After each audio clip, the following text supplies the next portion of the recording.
Hey guys, welcome back to video number 9. In this one, we're talking about fighting Penguin with link diversification. So, if you don't know what Penguin is an evil robot penguin created by and sent by the Google Corporation, as in Google, to destroy SEOs. Or most people would just call it a penalty. What it does is it basically targets people that have over-optimized anchor text, which we covered back in video number 5, or again more in depth inside scientific rankings. So Penguin hates websites that have over-optimized anchor text, and if you find yourself getting targeted by Penguin, your rankings are gonna get depleted. They go from first page to non-existent, and rank trackers just won't be able to pick them up because they just won't be ranking, possibly even de-index the whole page. So you do not want to get under the Penguin's wrath. So here's the deal: unless you mix up your anchor text, you're gonna get hit by Penguin. And you can do that directly with your PBN if you like. So you can do that with your PBN by using different types of anchor text like we covered in the previous video. So using URL anchors, using MISC anchors, using brand name anchors and stuff like that. You can use your PBN for that. But if you don't have a big PBN, you're on a tighter budget, then you can do something else, which we call link diversification. So link diversification is the act of building additional links to your website to mix up your backlink profile and to dilute your anchor text. So not all of your links come from a WordPress blog. You have different types of links here, and again it dilutes the anchor text, so you're not going to get killed by an angry robot penguin. So rather than wasting the power of a PBN site using anchor text like visit our website, when you could instead use anchor text like the exact keyword, like plumber in London, next example, or something like that, rather than wasting that PBN on visit our website and anchor text like that, you do that on a blogger website, and you reserve the keyword relevant anchor text for the most powerful sites, which is your PBN. So this brings us to our very first method of link diversification: Web 2.0s. I'm talking about websites like Blogger, WordPress.com, Tumblr, Wix, Weebly. You get the idea. You can easily go out there and register your business, your website on each of these with your brand name, and then go and create some content to link to your website from on each of these different platforms.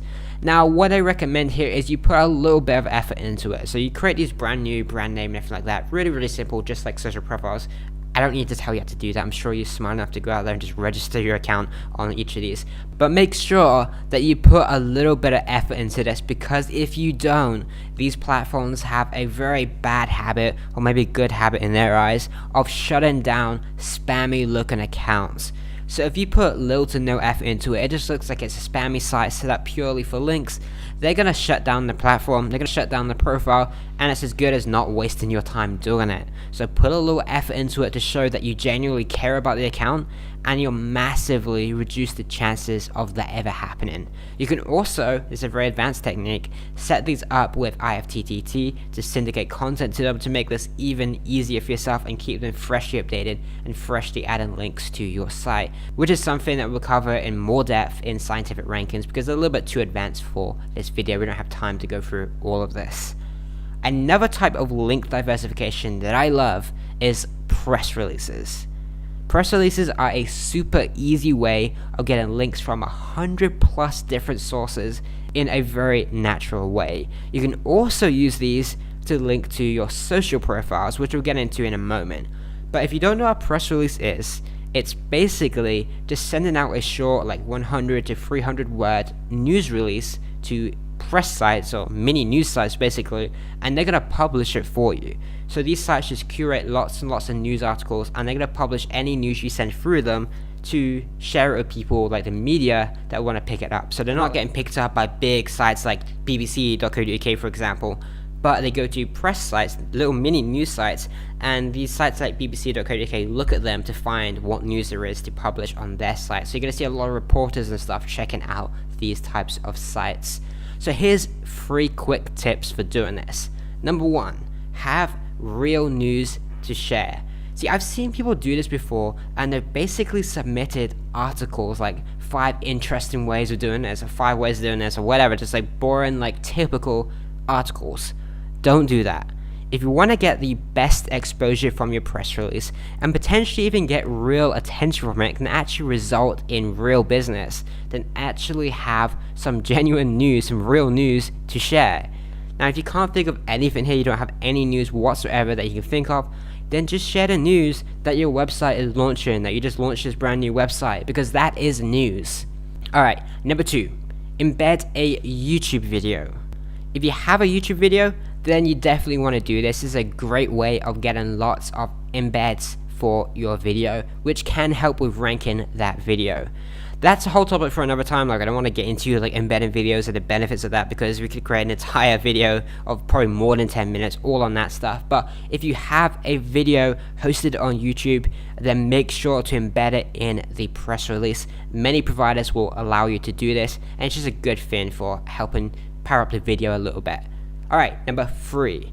Include a link to 2 to 3 social profiles. So I briefly mentioned this before, but what you want to do is on top of the link to your website, include a link to 2 to 3 different social profiles that you have, and basically that provides extra links for these social profiles, which can increase the trust, definitely, and maybe even the power, but definitely increase the trust a little bit of your social profiles, which passes that through to your money site. So go ahead and not only include a link to your website, but also include a link to 2 to 3 of your social profiles like Facebook, Google+, and stuff like that.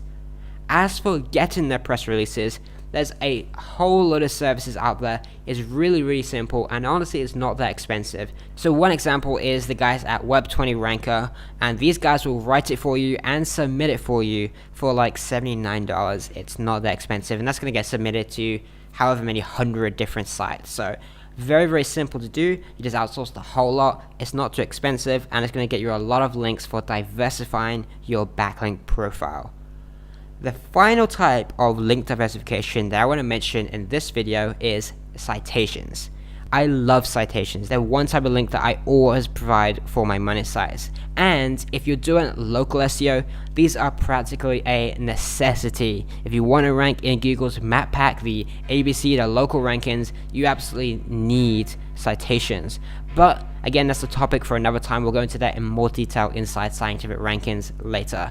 But I understand this, that you definitely need them. And if you're unsure what citations are references to your business name, your business address, and your business phone number. So when I say this, or most people say citations, what they usually refer to is business directories. So going out there and submitting your business to all the different business directories for your country, city, and industry. So basically increase the references of your name, your address, and your phone number, which again is very important for local SEO.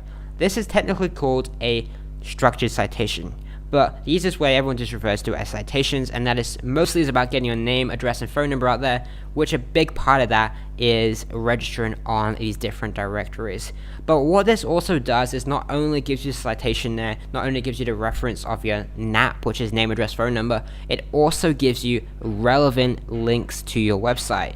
It gives you links to your website from websites that are in the same industry, or about the same city, or about the same country there. So there's relevant links that you can build there. And on top of that, they're very natural links to get. So it doesn't look like you're an SEO. It's very normal for businesses to go out there and submit their websites to directories. So why this is really cool is even if you're doing like an affiliate site or something, something not local, and especially if you're in a foreign market, you can go out there and register affiliate site on all the local business directories. So for example, if you're targeting UK, you can go out there and register for YAL and all the different UK directories. And then when your PBN links are like lots of .coms or .nets and stuff that aren't that relevant to the UK, at least you have some UK relevant links in there, which comes from the citations. Again, we're getting a little bit more technical there, but the basic idea is go out there and register your business on these directories, and it's a super easy way to get some links there to diversify your backlink profile. So there you have it. That's 3 simple ways you can go out there and gain hundreds of links to diversify your link profile without turn it into a spammer. I don't recommend these other strategies a lot of people recommend, like forum profiles and blog comments and other spammy techniques that some people seem to love. It's not my sort of thing. Some of them can be okay if you're very safe about it, but honestly these three are plenty to get you going, and you get hundreds of links from these in a completely legitimate way, just like every other business would. I like to think about what would a real business do, not what an SEO would do, what would a real business do, and these are three types of links that real businesses would generally do. That's why we stick to them. One final tip before we wrap this up: make sure that you're not wasting your optimized anchor text on these links. If you remember back to the backlinks video, we shared that there's a maximum percentage you can hit for each different category of anchor text. So you don't want to have your keyword focused anchor text being 100% your backlink profile, because you will get killed by Penguin. You have a certain max percentage based on the keywords that you're targeting, and we covered how to find that based on your competition. So don't waste optimized anchor text on these properties. Don't waste optimized anchor text on Web 2.0s or press releases or anything. Instead, save them for your PBNs, and for these links, stick exclusively to topic, miscellaneous, and brand anchors. As for which ones to use for each of different links, I can't tell you. You have to figure it out for yourself based on what the ideal anchor text ratio is for your keywords, because like we mentioned, it's different for every single keyword that you target. Anyway, I hope this video helped. I'll see you in tomorrow's video, where we're going to get into how to turn your SEO expertise into a 6 to 7 figure per year business. I really hope you're enjoying the video so far, and I'll see you in the next one.